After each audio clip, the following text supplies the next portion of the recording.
ఇప్పుడు ఏపీలో ట్వీట్ల వారు నడుస్తుందని చెప్పాలి. ట్వీట్లు పెట్టుకోవడం. పవన్ కళ్యాణ్ గారు ఏదైతే తెలంగాణలో ప్రెస్ మీట్ పెట్టారో ఆ ప్రెస్ మీట్ కాడి నుంచి చాలా అయితే జరుగుతున్నాయి. నేను తెలంగాణలో పోటీ చేస్తా అని పవన్ కళ్యాణ్ గారు అని అన్నారు. అన్న తర్వాత ప్రకాష్ రాజ్ గారు ఒక ట్వీట్ అయితే చేశారు. మీరు వస్తానంటే మేము వద్దంటామా, రండి పోటీ చేయండి, కానీ మీరు ఉత్తుత్తిన వస్తారా పొత్తుతో వస్తారా కాబట్టి అని ఒక రకమైనటువంటి ట్వీట్ అయితే చేయడం జరిగింది ఆయన. కాబట్టి ఆ ట్వీట్ తోటి చాలామందికి కొత్తలు ఆడిపోయింది. ఇలా ట్వీట్లు అయితే చాలా జరిగాయి. రీసెంట్గా రాహుల్ రామకృష్ణ మాట్లాడాడు, ట్వీట్ చేశాడు. తర్వాత దాని గురించి బండ్ల గణేష్ గారి ట్వీట్ ఉంది. ఆయన అయితే వేరే రకంగా ఇక మామూలుగా స్ట్రాంగ్ అయితే కౌంటర్ అవ్వడం జరిగింది. తర్వాత నటి హేమ ఎవరైతే ఉన్నారో ఆవిడ మాట్లాడడం జరిగింది. వీటన్నిటి గురించి మాట్లాడదాం. వీళ్ళకి నొప్పి ఏంటి? నేను అడిగే స్ట్రైట్గా అడిగే మాట, మీకు నొప్పి ఏంటి? ఇప్పుడు ప్రకాష్ రాజ్ గారు ఒక మాట అన్నాడంటే, ప్రకాష్ రాజ్ గారు పవన్ కళ్యాణ్ గారు మాట అంటే పవన్ కళ్యాణ్ గారు ప్రకాష్ రాజ్ గారు అన్నారు. ప్రకాష్ రాజ్ గారి మీద టార్గెట్ చేస్తున్నా కొంతమంది గురించి నేను మాట్లాడుతున్నా. ప్రకాష్ రాజ్ గారు మాట్లాడిన దాంట్లో తప్పే ఉంది, మీకు నొప్పి ఎందుకు వస్తుంది అనేది నాకు అర్థం కాదు. దీని గురించి అయితే మనం మాట్లాడిపోతాం. నిష్పక్షపాతంగా మాట్లాడదాం. మనం ఎవరో ఒక సైడ్ తీసుకుని మాట్లాడద్దు. ఫస్ట్ మాట్లాడదాం. మాట్లాడబోయేది నాది రిక్వెస్ట్ ఉందండి. రాష్ట్ర ప్రజలందరికీ వాస్తవాలు తెలియాలి. వాస్తవాలు మాత్రమే తెలియాలి. తెలియాలంటే మీ బాధ్యతగా మీరు లైక్ చేయండి. మీరు లైక్ చేస్తే ఎక్కువ మందికి ఇన్ఫర్మేషన్ షేర్ అవుతుంది. కొత్తగా మన ఛానల్ చూస్తే పక్కగా సబ్స్క్రైబ్ చేయండి. మీ అమూల్యమైన అభిప్రాయాన్ని కామెంట్ రూపంలో తెలియజేయండి. వీడియో ఎండ వరకు చూడండి. ఇప్పుడు పవన్ కళ్యాణ్ గారు తెలంగాణలో ఆయన మాట్లాడిన మాట ఏంటి? మేము తెలంగాణ మీ అయ్యే జాగీరా అన్నారు. మీ అయ్యే జాగీరా ఆ మాటతోటి తెలంగాణలో చాలామంది ఫైర్ అవుతున్నారు ఇప్పటికీ కూడా స్టిల్. ఎందుకని మీ అయ్యే జాగీరా అంటే ఎస్ మా అయ్యే జాగీరే, 4 కోట్ల తెలంగాణ ప్రజల జాగీర్ ఇది, లేకపోతే మీ జాగీరా అని రకరకాలుగా మాట్లాడడం జరిగింది. కాబట్టి ఇలా ఒకరు కాదు ఇద్దరు కాదు చాలామంది తెలంగాణలో బీభత్సంగా ఆయన మీద ఫైర్ అవ్వడం అయితే జరిగింది. తర్వాత ఎప్పుడైతే నేను తెలంగాణలో ఉంటా, తెలంగాణలో పోటీ చేస్తా, మేము తెలంగాణలో ఉంటాం అని పవన్ కళ్యాణ్ గారు అంటే ప్రకాష్ రాజ్ గారు ట్వీట్ చేశారు. మీరు వస్తారంటే మేము వద్దంటామా, రండి ద్వారా, కానీ వచ్చే ముందు ఉత్తుత్తిన వస్తున్నారా, పొత్తుతో వస్తున్నారా, లేదా సింగిల్గా వస్తున్నారా అది చెప్పు రండి అనేది కనుక ప్రకాష్ రాజ్ గారు మాట్లాడారు. ఇప్పుడు దీంట్లో అంత బూతులే ఉన్నాయి. ప్రకాష్ రాజ్ గారు మాట్లాడిన మాటలో అంత దారుణమైన వ్యాఖ్యలే ఉన్నాయి. నేను అడుగుతున్నా, యాజ్ ఏ కామన్ మ్యాన్గా నేను అడుగుతున్నా, పవన్ కళ్యాణ్ గారు వస్తానన్నారు కదా, తెలంగాణలో పోటీ చేస్తారన్నారు కదా, ఏపీలో మాదిరిగానే 2-3 పార్టీలు వేసుకుని వస్తారా, లేదా ఒక్కడే వస్తారా అనే డౌట్ నాకు ఉంటుందిగా. నేనే అడుగుతున్నాను అనుకోవచ్చుగా. ఇలా అడిగితే తప్పండి. ప్రకాష్ రాజ్ గారు అడిగింది ఇదే.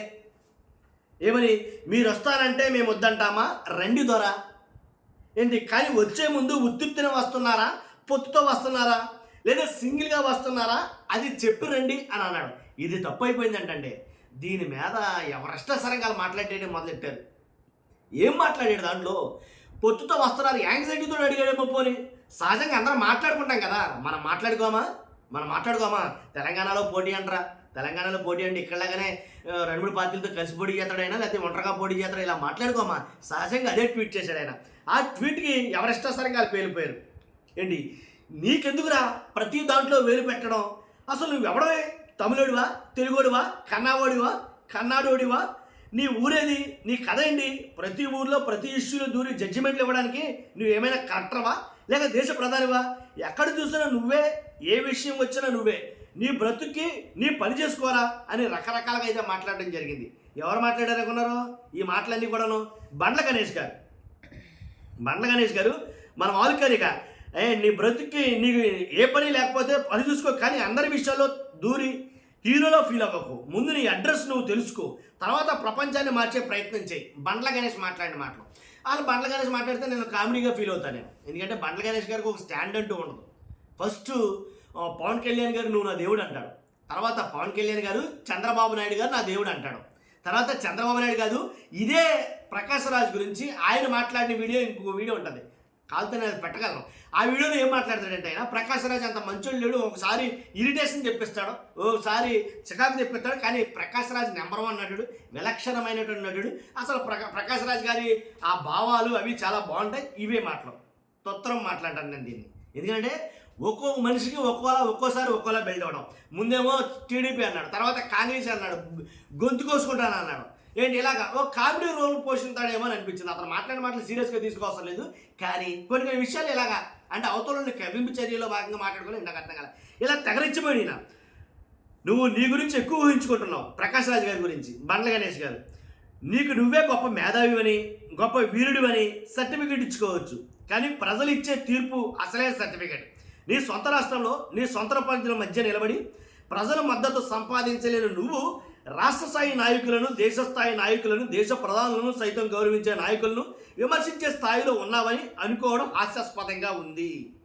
ప్రతి విషయానికి జస్ట్ ఆస్కింగ్ అని చెప్పడం చాలా సులువు, కానీ ప్రశ్నించే ముందు నీకు నువ్వు కొన్ని ప్రశ్నలు వేసుకో. నీ ప్రయాణం ఏంటి, నువ్వు సాధించింది ఏంటి, సమాజం కోసం నువ్వు చేసింది ఏంటి, ప్రజల్ని వెనక ఎందుకు నిలబడాలి అనే ప్రశ్నలకు ముందుగా సమాధానం చెప్పుకో. ఇతరుల గురించి తీర్పులు ఇవ్వడం కంటే ముందు అద్దం ముందు నిలబడి నీ ఆత్మసాక్షిని అడుగు. నీ చరిత్ర ఏంటి, నీ క్యారెక్టర్ ఏంటి, నీ నైతిక హక్కు ఏంటి అని ప్రశ్నించుకో. ఎందుకంటే ప్రజల మాటలు కాదు వ్యక్తిత్వాన్ని నమ్ముతారు, విమర్శలు కాదు విశ్వసనీయతను గౌరవిస్తారు. ఆ రోజు నీకు అర్థమవుతుంది, ఎత్తైన పర్వతాలను చూసి రాళ్ళు విసరడం వల్ల ఎవరి స్థాయి పెరగదో. ఎత్తైన పర్వతాలు అంటే ఈ దృష్టిలో బండ్ల గణేష్ గారి దృష్టిలో పవన్ కళ్యాణ్ గారు. నీకు అభిమానం ఉంటే ఉండొచ్చు, పర్వతం కావచ్చు, ఇంకా ఏదైనా ఎత్తైన శిఖరం కావచ్చు, కానీ అందరికీ అలా ఉండాలని లేదు కదా. ప్రకాష్ రాజ్ గారు మాట్లాడిన మాటలేంటి, మనం ఇవన్నీ తడుకోవడం ఏంటి? పాదయాత్ర చేస్తాడు ఆయన, ఎవరో బండ్ల గణేష్ గారు పాదయాత్ర చేశాడు ఆయన. చంద్రబాబు నాయుడు గారు జైలు నుంచి తొందరగా వస్తే పాదయాత్ర చేస్తానని మొక్కుకున్నాడంట ఆయన. పాదయాత్ర చేశాడు, దాన్ని మనం తప్పు పట్టడం వల్ల. కాకపోతే ఒక స్టాండ్ అంటూ ఉండదు ఈయనకి. ఇవాళ ఆయన గురించి చేశాడు, రేపు మళ్ళీ సోనియా గాంధీ గారి గురించి కూడా చేయొచ్చు, ఆశ్చర్యపోనవసరం లేదు మీరు. అర్థమైందా? కాబట్టి అంటే టీడీపీనా, లేకపోతే ఈయన జనసేననా, లేకపోతే ఈయన బీజేపీనా, లేకపోతే ఈయన కాంగ్రెసా, ఎవరికో ఇప్పటికీ అర్థం కాదు అసలు బండ్ల గణేష్ గారు. కాబట్టి అలాంటి ట్వీట్ అయితే చేశాడు బండ్ల గణేష్ గారు. తర్వాత నటి హేమ గారు కూడా మాట్లాడారు, చాలా మాటలు. తర్వాత ఈ మధ్యలో ఎవరో నాగబాబు గారు మాట్లాడారు, ట్వీట్ చేశాడు ఆయన. ఏమని? జనసేన ఎమ్మెల్యే నాగబాబు గారు, ప్రశ్నలు వేయకుండా నాయకుడిని అనుసరించండి. అంటే కొంతమంది ప్రశ్నిస్తున్నారంట పవన్ కళ్యాణ్ గారిని. ప్రశ్నించొద్దు, ప్రశ్నలు వేయకుండా నాయకుడిని అనుసరించండి అని చెప్తాడు ఆయన నాగబాబు గారు. ఏంటి, ఏదైతే ఒక పోస్ట్ పెట్టాడో దాని మీద చాలా వ్యతిరేకత వచ్చింది. మేము అప్పుడు ఆయన పెట్టింది అంటే నోరు మూసుకుని పవన్ కళ్యాణ్ గారు ఏది చెప్తా వినాలి మీరు, నోరు మూసుకుని ఆయన వెంటబడి పోవాలంతే. ఆయన 3 జెండాలు పట్టుకోమంటే 3 పట్టుకోవాలి, 6 పట్టుకుంటే 6 పట్టుకోవాలా, ప్రశ్నించొద్దు అన్నాడు. అసలు ప్రశ్నిస్తానని పెట్టిన పార్టీ ఇప్పుడు వాళ్ళు ప్రశ్నిస్తుంటే ప్రశ్నించొద్దానంటాం ఎంతవరకు న్యాయం, ఎంతవరకు సమంజసం? దీని మీద ప్రకాష్ రాజ్ గారికి నచ్చలా, తప్పే ఉంది. నాకు నచ్చలేనప్పుడు నచ్చలేదని చెప్పడంలో తప్పు లేదు నన్ను అడిగితే కనుక. ఇప్పుడు ప్రకాష్ రాజ్ గారు నచ్చక ఓ మాట మాట్లాడాడు ఆయన, మేం బానిసలం కాదు నోరు మూసుకుని వెనకాల పడి పోవడానికి, మేం బానిసలం కాదు, ప్రశ్నించడం మా హక్కు అని ప్రకాష్ రాజ్ గారు ట్వీట్ చేశారు. అర్థమైందా? ఆ ప్రకాష్ రాజ్ గారు ట్వీట్ చేసిన ఆ ట్వీటు, ప్రశ్నించడం మా హక్కు, ఏ నాయకుడైనా నేనే నాయకుడిని అనుకున్న వాడైనా సమాధానం ఇవ్వాల్సిన బాధ్యత ఉంటుంది, అర్థమయ్యిందా అని ప్రకాష్ రాజ్ గారు అన్నాడు. ఆయన అన్న మాటలో తప్పేమైనా ఉందా? విజ్ఞత కలిగిన మిమ్మల్ని నేను అడుగుతున్నా, ప్రకాష్ రాజ్ గారు మాట్లాడిన మాటల్లో తప్పేమైనా ఉందా? ఉంటే బాధ్యత ఎవడైనా సరే మనకు ఒకటే చెప్తున్నానుగా, ఎవరు మాట్లాడిన ఒకటే, మనకి తప్పైతే తప్పే. కానీ నేను వెతికి చూస్తే కనుక నాకు ఎక్కడ తప్పు అనిపించట్లా. నోరు మూసుకుని సైలెంట్గా వచ్చేయండి, ఎవడో నోరు మూసుకుని సైలెంట్గా ఎందుకు వెళ్ళిపోతారో? నాయకుడైనంత మాత్రాన గాంధీ గారిని చాలామంది చాలా రకాలుగా ప్రశ్నించారు. కాబట్టి ప్రశ్నించకుండా ఎలా ఉంటారో కూడపడి వచ్చేయండి, మేమేం చేసినా పర్వాలేదు, మేమేం చేసినా మీరు అడగకూడదు, మీకు అడిగే రైట్స్ లేవు, మీకు అడిగే హక్కు లేదు, మీరు కూడపడి నోరు మూసుకుని రావాలి అంతవరకే అని అంటే దాని అర్థం ఏంటి? నియంతృత్వమా? అంతేనా? నియంతృత్వమా ఇది?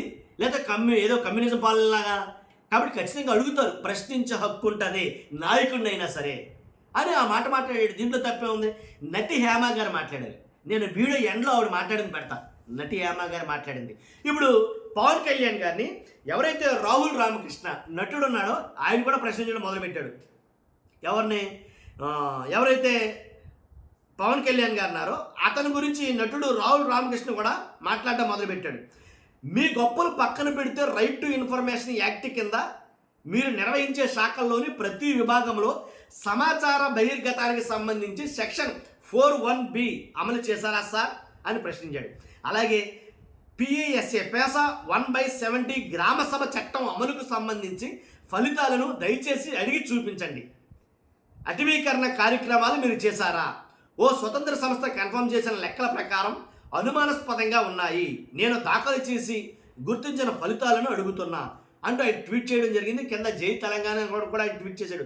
ఒక అభిమానిగా అడుగుతున్నా, రైట్ టు ఇన్ఫర్మేషన్ యాక్ట్ వల్ల అని అయితే మాట్లాడటం జరిగింది. అడుగుతారండి, అడుగుతారు. నన్ను అడిగితే కనుక అడగకూడదంటాం కాదు. ఎందుకంటే పబ్లిక్ లైఫ్ మీది, ప్రైవేట్ లైఫ్ ఉండొచ్చు గాక, కానీ ప్రైవేట్ లైఫ్కి మించి పబ్లిక్ పర్సన్ మీరు, పబ్లిక్ లైఫ్ మీది. పబ్లిక్గా మిమ్మల్ని అడుగుతారు, పబ్లిక్ అడుగుతారు, దాంట్లో ఎలాంటి డౌట్ లేదు.